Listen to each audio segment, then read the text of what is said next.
ভারতে বিজেপি সরকার বিরোধী আন্দোলন তীব্র থেকে আরো তীব্রতর হচ্ছে। দেশটির রাজধানীর আগরতলায় রাস্তা অবরোধ করে লাখ লাখ মানুষ স্লোগান দিচ্ছে, বিজেপি হটাও, সংবিধান বাঁচাও।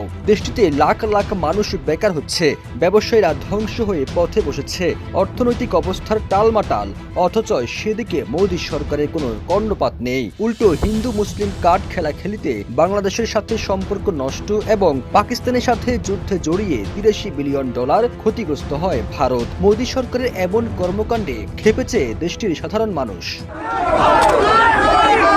গাড়িকে ভেঙেছে, আমি বাইরে থাকলে আমাকে মারতো, গাড়ির ভিতরে ছিলাম, গাড়িকে দেখেন না, ছবিটা তোলেন না। বিজেপি নেতা শুভেন্দু অধিকারীও জনরোষের মুখে এবার পালিয়ে বেড়াচ্ছেন। তার বিরুদ্ধে দেশটির হিন্দুরাই ক্ষোভ প্রকাশ করে বলছেন, শুভেন্দু অধিকারীকে যেখানে পাওয়া যাবে সেখানেই গণধোলাই দেওয়া হবে।